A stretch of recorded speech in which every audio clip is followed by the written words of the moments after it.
Hola, buenas. Qué bueno, aquí estamos. Esto es Makini para Color Visión. El mundo está complicado. Motivos para cantar cada día el cambalache de Enrique Santos Discépolo. La tentación es uno pensar y repensar mucho el mundo en torno a la paz, la preocupación por las guerras, o si usted quiere este comportamiento del presidente Trump con su guerra de aranceles que están afectando las economías del mundo.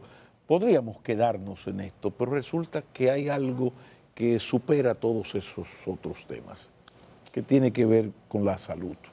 Y dentro de la salud mental. Si no hay salud mental, entonces usted no va a poder disfrutar de absolutamente nada, de sus logros, de sus bienes y mucho menos de sus males. Hablemos entonces de salud mental con quien es el psiquiatra de cabecera de Makini, aunque en las últimas ocasiones, cada vez que trato de invitarlo, entre París, Buenos Aires, porque no sé por qué no da conferencias en Honduras ni en San Salvador, pero siempre lo de él anda a estos niveles y tuve la suerte de sí, ubicarlo.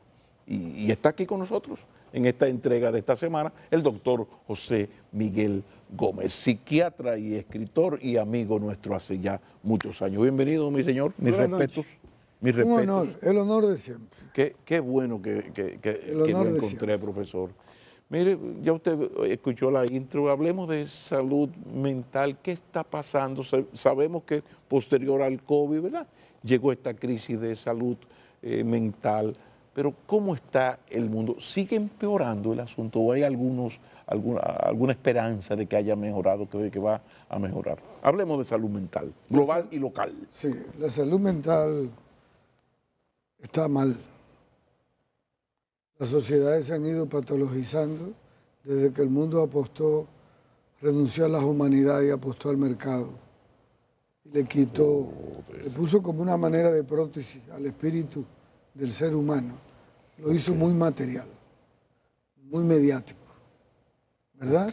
Muy de la visibilidad, muy del éxito, muy del mercado, muy del consumo, del hedonismo. Pero el capitalismo logró eso, pero despojó al ser humano de las condiciones elementales para la convivencia y la tolerancia pacífica. Y ahora tú te encuentras con un mundo muy vulnerable en términos de humanidad, en términos económicos, en términos espiritual, en términos moral. Y la salud mental, sin salud física, no hay salud mental. Entonces, ahora nos hemos encontrado, por ejemplo, con estas políticas que tú mencionabas, la gran cantidad de latinos y de hispanos que han entrado a trastornos de inadaptación social.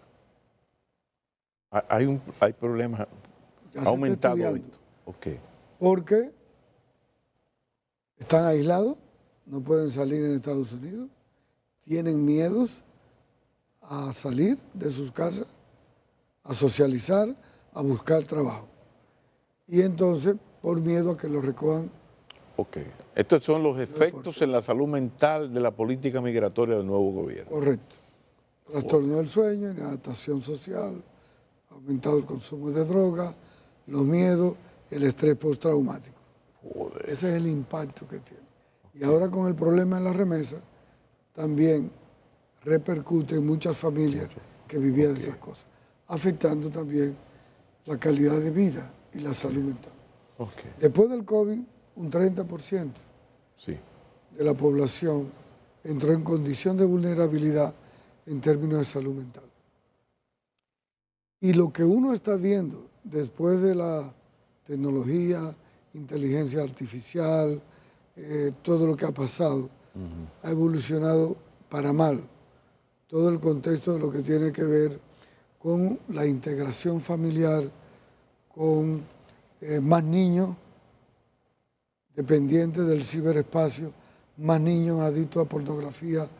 Y, por ejemplo, yo estuve recientemente en el Congreso de Patología Dual en España. la mayoría de la población española está usando ansiolíticos. Tienen una población de acceso temprano de niños de abuso a pornografía, al ciberespacio. Hoy que tiene un al liderazgo ciberinternet. casi mundial en el consumo De toda Europa. ansiolíticos. De todo Es el primer país Terrible. que más consumo en ansiolíticos. La República Dominicana se está consumiendo muchos ansiolíticos, mucha gente que se automedica, y eso repercute porque, hay más gente con trastorno de ansiedad, con ataques de pánico, con temores a que las circunstancias le van a cambiar. Hay una población adulto mayor que le ha cambiado la vida de forma rápida, porque de pronto tenía una familia, 3 hijos, y los 3 se fueron a vivir fuera y vive solo. Pero ¿qué ha pasado en el mundo? Todo eso ha cambiado muy rápido. Pero ¿qué ha pasado en el mundo con esto de las redes sociales, la sociedad de la información, inteligencia artificial? Se suponía que todo esto debía ser para bien, que iba a facilitarle las cosas a la gente, íbamos a ser más felices, mejor comunicados. ¿Qué es lo que ha ocurrido entonces? Porque hay como una contradicción. Se suponía, ¿verdad?, que toda esta facilidad, la maravilla de este aparatito. ¿Qué es lo que ha pasado? Bueno, lo que ha pasado es que el aparatico, la información, ¿verdad?, ha cambiado las estructuras del cerebro, porque el cerebro quien lo cambia es la cultura. Entonces, cuando al cerebro, a través de las neuronas espejo, tú le pasas mucha información de consumo, de belleza, de placer, de confort, de vanidad, y las gratificaciones son inmediatas en la búsqueda de la notoriedad, de la validación social, del éxito. Ese cerebro va cambiando. Y ha cambiado que ese cerebro, el estímulo, a través de toda esa visibilidad de la red y la tecnología, tiene descargas dopaminérgicas. La dopamina es la que tiene que ver con el placer. Sí. Y entonces, cuando tú tienes muchos estímulos a través de estos aparatos y de ver lo que se da en el aparato, entonces tú te vas siendo dependiente. Pero hay mucha gente dependiente al consumo a través de ahí. Pero te detengo para preguntarte, ¿es cierto que hay toda una peste de adicción a la dopamina y en qué consisten? Fuera de la... tradúceme eso. No, que hay un problema de adicción a la dopamina que le está destruyendo la vida de la gente. ¿Qué es eso? ¿Qué quiere decir cuando un psiquiatra me dice, no, usted tiene un problema de adicción a la dopamina? Entonces, ¿qué provoca eso? Tradúceme eso. Provoca que después de la década de los 80, que se habló en la neurociencia del desarrollo del cerebro, de la neuroplasticidad, de la neurogénesis, que nos rompieron lo que uno aprendió en biología, que las células se morían y no se generaban. Ahora todo eso cambió. Ese concepto cambió. Entonces, la dopamina es el químico que tiene que ver con el placer. Y resulta que todos los estímulos que entran a la corteza prefrontal a través de esos estímulos que descarga dopamina en tu cerebro, tú te vas haciendo, la dopamina es la que te dice, la que te ordena, la que te impulsa a buscar tu estímulo para tener mayor descarga y mayor gratificación. Y ahí es que viene que te queda enganchado y te hace adicto al celular, compra por consumo por internet, te hace adicto a la pornografía, te hace adicto al ciberespacio. Entonces, cuando tú enseñas, estimulas tu cerebro a eso, y te vas haciendo adicto a eso, hay otras áreas del cerebro que tú vas descuidando. Si te vas aislando entonces, y ya tú no abrazas, tú no caminas y tú no te ríes, tú no vas produciendo serotonina, que es el que tiene que ver con la felicidad. Si tú no te alegra, no escuchas música, no amas, no besas, no tienes estímulo, entonces tu cerebro se va atrofiando y deja de producir endorfinas, noradrenalina, adrenalina, otras sustancias que tienen que ver con la felicidad, que tienen que ver con la vida, que tienen que ver con el contacto, que tiene que ver cómo tú te estimula a través de otras necesidades básicas. Por ejemplo, conversar con amigos, hablar en familia, tener pareja, tener contacto con la naturaleza, hacer otras cosas, socializar. Eso te lo permite que otras áreas del cerebro se desarrolle la neuroplasticidad cerebral, se produzcan nuevas células ¿A dónde va un mundo de adictos a la dopamina que va a evitar, por ejemplo, la lectura de un buen libro? Te produce placer, sí, pero también hay que tener una disciplina. O sea, tú no lees un libro e inmediatamente comienzas a sentirte feliz o a sentirte emocionado. Es a través de la lectura, horas y horas, hasta que de repente tú llegas a esa parte del libro, te da esa satisfacción, o la lectura del libro te deja un aprendizaje que te hace más feliz. Ahora, tiene que haber un poco de esfuerzo. Entonces, la preocupación es que, y el TikTok es la mejor expresión de esto, de que ya el ser humano, por lo que me explica, lo que quiere es que esa felicidad, yo no quiero leerme un libro 4 horas, 8 horas y de ahí ser feliz 100 años de soledad. No, yo quiero que alguien me haga una cosa de 45 segundos que me presente lo más chulo. Gratificación inmediata. ¿Y hacia Quiere dónde? Lo de aquí y el ahora. ¿Y hacia dónde va el buey que no hará? Entonces, esa gratificación inmediata, por favor, esa gratificación inmediata es lo que debe hacer un ser humano muy vulnerable. ¿Y qué pasó los otros días en España? Bueno, que se fue la luz por 18 horas y entraron en pánico porque no entraba el internet, porque no podía ver el Facebook, porque no podía ingresar a eso, no podía pagar, y la gente empezó a llorar, la gente empezó a deprimirse, la gente intentó suicidarse, la gente no supo qué hacer. Y entonces dijeron en el Congreso, somos una sociedad eminente, vulnerable, inmediatista, que no está preparada para el dolor, que no está preparada para la frustración, que no está preparada para organizar el cerebro para otras cosas. Eso es lo peligroso de eso. Y la inteligencia artificial tiene, Pablo, 3 trampas. No se indigna, no le da resaca moral y no tiene empatía social. Te puede tener una memoria que te mete mucha data, que piense más rápido, que se organice, y te puede dar un robot esta noticia, pero el robot no puede hacer lo que hace Pablo Macchini: afligirse, indignarse, tener empatía con la noticia que da, con la información, y tener resaca moral por lo que dio. Eso no lo logra la inteligencia artificial. Y eso es bueno que la gente lo sepa. Entonces ya ahí está expuesta la situación, ¿no? El drama en que estamos viviendo. Muy preocupante. ¿Cuáles son las nuevas herramientas, las nuevas alternativas de la salud mental, de los profesionales de la salud mental? Esa es una realidad, eso está ahí. Usted lo coge, lo de eso lo Texas. Ese es el nuevo mundo y que no va a cambiar por lo menos en 50, 100 años. Desde la salud mental, ¿qué podemos hacer? ¿Cuáles nuevas herramientas tiene un psiquiatra, tiene un psicólogo para ayudarnos a enfrentar a esto, incluso como padres, que es un drama terrible?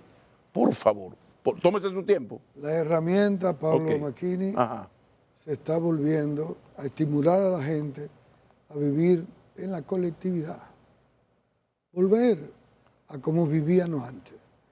En Europa, en los países escandinavos, se está volviendo a la escuela abierta y le están quitando los internet y las tablets a los niños.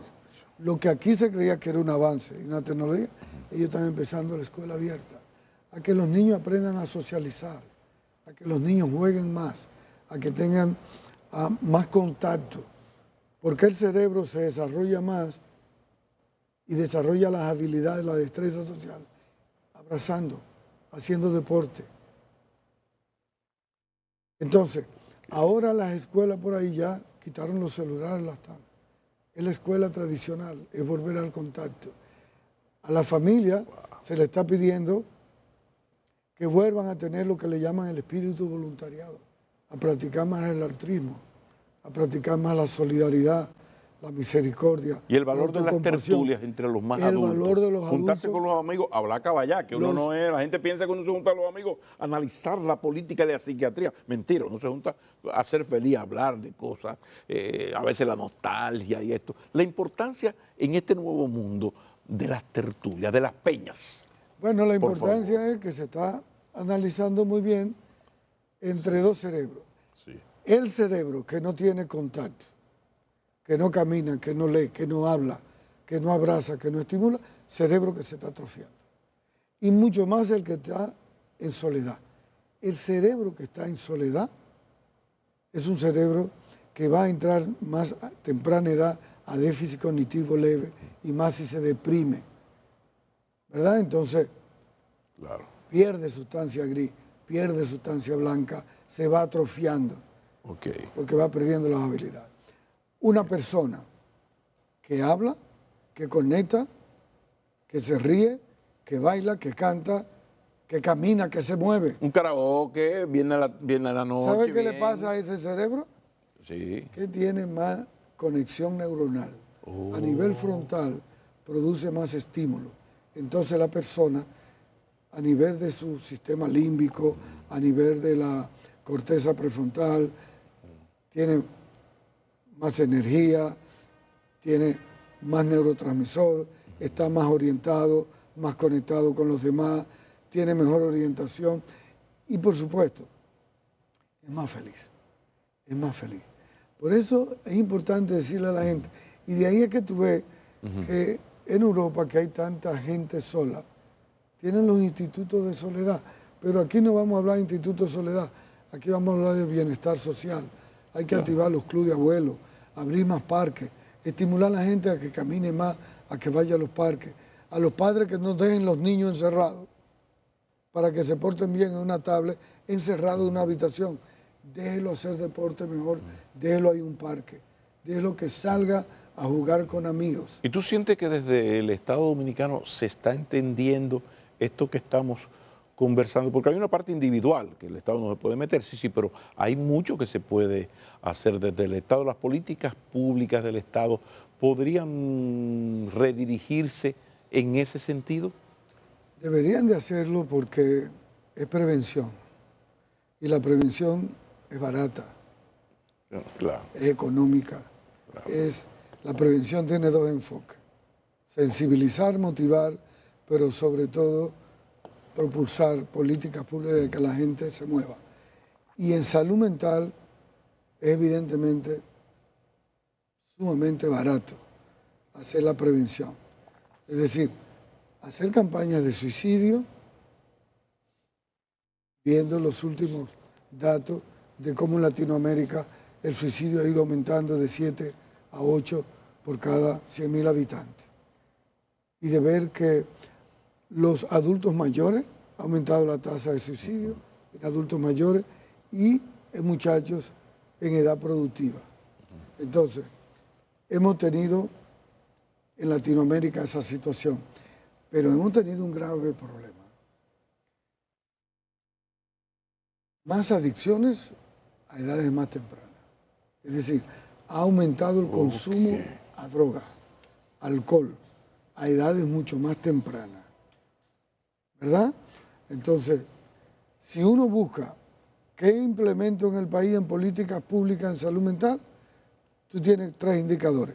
Te ha aumentado la droga, tienes que poner una unidad de desintoxicación en drogas, que no hay, y tienes que abrir los programas de rehabilitación psicosocial. Si tú buscas el impacto de los homicidios en República Dominicana, los involucrados están por debajo de 25 años. Pero el Estado Dominicano Y están no con tiene. armas de fuego. Sí. Y te dice que esos muchachos Sí. que transgreden las normas sociales tienen 5 indicadores. Vienen de familias rotas, deserción escolar, no tienen empleo, vida informal y consumo de sustancias. Entonces, cuando tiene un acceso al arma de fuego y sale a atracar, si tiene un crack en la cabeza, si tiene una cocaína, te dispara y te da un tiro, porque su nivel para discriminar y discernir desde la corteza prefrontal, borrada. Entonces, ¿qué tú tienes? Que buscar cómo ese muchacho lo puede temprano, no tratarlo como un adicto, buscarlo y meterlo a una cárcel con la ley 8058. No. Sí, pero ¿qué Tiene que ir a un programa de rehabilitación psicosocial. Perfecto, pero ¿existe en el Estado Dominicano ese servicio? No hemos aprendido nada, vamos a seguir tratando al consumidor de drogas como un delincuente y no como un enfermo, porque esta es una conversación muy vieja. Estas cosas están muy bien documentadas.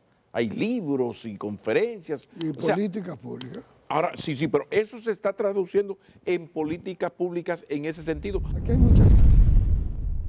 Casas de aquel lado, Santo Domingo Este, en Santiago y por aquí, que le han quitado el narcotráfico. Pero... casas que están cerradas, destruyéndose. Edificios. Y eso solamente es pasarlo y poner una Dirección Nacional de Salud Mental y poner las unidades de desintoxicación. Eso no hay que hacer grandes inversiones.